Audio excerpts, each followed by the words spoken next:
Hello guys, welcome back to our channel. ఈరోజు మనతో ఉన్నారు amphi certified mutual fund distributor అయిన పిఎస్ చంద్రశేఖర్ గారు. సో మ్యూచువల్ ఫండ్స్ గురించి ఎంతో కాలంగా చెప్తా ఉన్నారు. సో మ్యూచువల్ ఫండ్స్లో ఇన్వెస్ట్ చేయడం అనే దాని ద్వారా ఎవరు ఎంతవరకు రిచ్ అయ్యే పాసిబిలిటీస్ ఉంటాయి, ఇలా ఇంతకు ముందు ఎవరైనా రిచ్ అవ్వడం జరిగిందా, అంటే వాళ్ళ ఫైనాన్షియల్ క్యాపబిలిటీ రిచ్నెస్లోకి వెళ్ళడం జరిగిందా, ఈ విషయాలను తెలుసుకుందాం. Hi sir. హాయ్ అండి. సార్, రిచ్ అనేది ఒక్కొక్కరికి ఒక్క ఫైనాన్షియల్ ఎబిలిటీ బట్టి ఉంటూ ఉంటుంది. కొంతమంది అది 10 కోట్లుగా చూస్తారు, 100 కోట్లుగా, కొంతమంది 1000 కోట్లుగా, ఇలా డిఫరెంట్ పీపుల్ ఉంటారు సెక్టర్స్లో. అయితే మ్యూచువల్ ఫండ్స్లో ఇన్వెస్ట్మెంట్ అనేది చూసుకున్నప్పుడు అవుట్కమ్ మనకు అన్ని రకాల పాసిబిలిటీస్ ఉన్నాయి. 10 కోట్లు ఎర్న్ చేయొచ్చు, 100 కోట్లు ఎర్న్ చేయొచ్చు, అన్ని పాసిబిలిటీస్ ఉన్నాయి. కాబట్టి ఇలా సక్సెస్ఫుల్గా ఎర్న్ చేసిన పర్సన్ ఎవరైనా ఉన్నారు ఇప్పుడు వరకు? విరాజ్ గారు ఇప్పుడు చాలా మంచి క్వశ్చన్ అడిగారండి. ఇవాళ మనం యాక్చువల్గా అసలు రిచ్ అంటే ఏంటో అర్థం చేసుకుందాం సార్. ఎందుకంటే ఇప్పుడు మీకు రిచ్ అనేది వేరేగా ఉంటుంది, నాకు వేరేగా ఉంటుంది, ఆయనకి వేరేగా ఉంటుంది. సో ఒక రిచ్ అంటే ప్రతి ఒక లేబర్ అనుకోండి, లేబర్ 500-700 రూపాయలు సంపాదించే ఒక లేబరు ఆయన అకౌంట్లో ఒక 50 లక్షలు 25 లక్షలు వచ్చిందంటే ఆయన రిచ్. ఆయన రిచ్, రైట్? మళ్ళంటే మిడిల్ ఫ్యామిలీస్ మన లక్షలు చూసాం, కోట్లు చూడలే. మనకి ఒక 2 కోట్లు 3 కోట్లు వచ్చింది అనుకోండి, we feel we are rich, right? అదే కోట్లు ఉన్న వాళ్ళకి billions, millions, billions, right? So ఒక్కొక్క రిచ్ ఒక డెఫినేషను మంచి నుంచి మంచి మారుతూ ఉంటుంది, రైట్ సార్?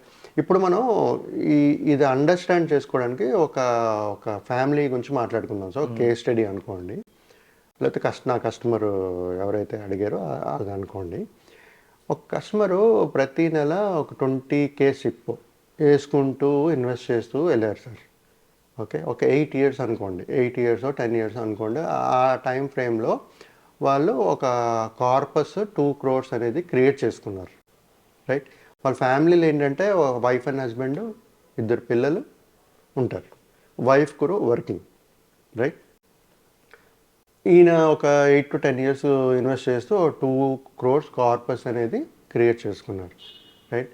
అలా క్రియేట్ చేసుకున్న తర్వాత 2 CR క్రియేట్ అయిపోయింది, కార్పస్ క్రియేట్ అయిపోయిన తర్వాత వాళ్ళ వైఫ్ ఎందుకో కొన్ని సంవత్సరాల తర్వాత she wanted to quit working, మానేద్దాం అనుకుంటున్నారు, కానీ మంత్లీ ఇన్కమ్ కావాలి ఆవిడకి, రైట్?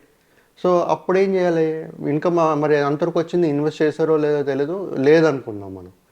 లేదనుకున్నప్పుడు ఈయన ఆ వైఫ్కి ఒక 25,000, అంటే నేను అనుకోవడం ఏంటంటే సార్, ఇక్కడ ఈయన 20,000 ఇన్వెస్ట్ చేస్తున్నారు, కార్పస్ క్రియేట్ చేసుకున్నారు, ఇన్వెస్ట్ చేస్తున్నారు. అక్కడ వైఫ్ చేయలేదు, ఆ వచ్చిన డబ్బుల్ని మా ఫ్యామిలీని మెయింటైన్ చేశారు అనుకుందాం మనం, ఇంట్లో ఖర్చులు ఎక్స్పెన్సెస్ అనుకుందాం. సో మానేసిన తర్వాత కూడా 25,000 కావాలనుకోండి. సో అప్పుడే ఆయన ఏం చేశాడంటే ఈ 2 కోట్లను 2 కోట్లలో ఒక 30 లక్షలను తీసి ఒక HWPలో పెట్టాడు, ఒక ప్లాన్లో పెట్టాడు. HWP ఇనిషియేట్ చేసుకుని ప్రతి నెల 25,000 వచ్చేటట్టు. సో ఆవిడకి వైఫ్కి ఏదైతే డబ్బులు కావాలో ఆ ఫండ్ అనేది అరేంజ్ చేశాడు ఆయన. మన ఇప్పుడు 2 crores నుంచి 30 lakhs తీసేసామంటే 1.7 crores ఇంకా ఉంది. ఆ సిప్ కంటిన్యూ అవుతుంది అండి, ఇంకా అంటే కార్పస్ ఇంకా పెరుగుతుంది, ఇన్వెస్ట్మెంట్స్ కంటిన్యూటీ ఉంది. సో ఆవిడది ఫుల్ఫిల్ అయిపోయింది, రైట్? మంత్లీ ఇన్కమ్ 25,000 ఏదైతే కావాలో అది వస్తుంది.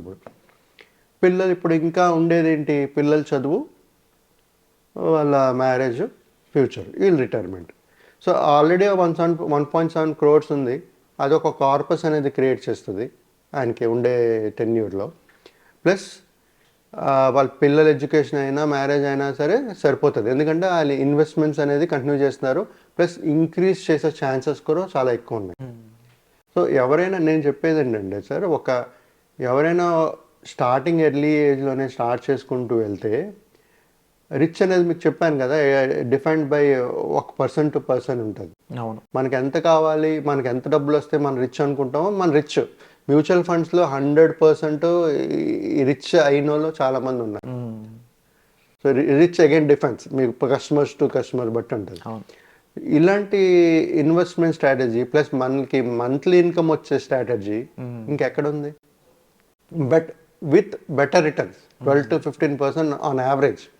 హిస్టరీ చూసుకుంటే, ట్రాక్ చూసుకుంటే వీఆర్ గెటింగ్ 12 to 15% రిటర్న్స్. ఇంకెక్కడ వస్తుంది సార్ మీకు? ప్లస్ లిక్విడిటీ, మీకు కావాల్సినప్పుడు తీసుకోవడం. ఎక్కడ వస్తుంది మీకు ఐ థింక్ ఒక బెస్ట్ ఎసెట్ క్లాస్ అని చెప్పొచ్చు అంటే. Asset class? జనాలకి అంటే మార్కెట్లో ఎలాగా స్ప్రెడ్ అయిందంటే మ్యూచువల్ ఫండ్స్ స్టాక్స్ పెడితే డబ్బులు పోతాయి, రిస్క్ హైలీ రిస్క్ అంటారు. బట్ నోబడి అంటే అవేర్నెస్ వస్తుంది ఇప్పుడు, బట్ ఎంతవరకు ఇంకా అర్థం చేసుకున్నారా అనేది క్వశ్చన్ మార్క్. వాళ్ళకి ఇప్పుడు వీడియోస్ చేస్తున్నాం, మనం వీడియోస్ చేస్తున్నాం చూస్తున్నారు, బట్ చూసి వెళ్ళిపోతారు. అలాంటి వాళ్ళు ఎవరైనా సరే మనతో మాట్లాడితే మనం చెప్పగలుస్తాం ఎంత రిస్క్ ఉంటుంది, ఎలాగుంటుంది, ఎంత సంవత్సరం చేస్తారు వాళ్ళు, దాన్ని బట్టి మనం చెప్పగలుస్తాం. సో ఈ రిచ్ అనేది ప్రతి ఒక్కరూ ప్లాన్ చేసుకుంటే అవ్వచ్చండి మ్యూచువల్ ఫండ్స్లో, there is no doubt. And మీరు చెప్పిన విషయాల్లో ఇంకా ముఖ్యంగా పవర్ ఆఫ్ కాంపౌండింగ్ ఇందులోనే ఉంది. అండ్ తప్పకుండా హిస్టారికల్గా ఈవెన్ అంటే సజెస్ట్ చేయకపోయినా 15-20% వచ్చినవి కూడా ఉన్నాయి. సో 1 ఇయర్లో అయితే 60% వచ్చిన రిజల్ట్స్ వచ్చిన ఫండ్స్ ఉన్నాయి. సో చాలా పాసిబిలిటీస్ అయితే ఉన్నాయి.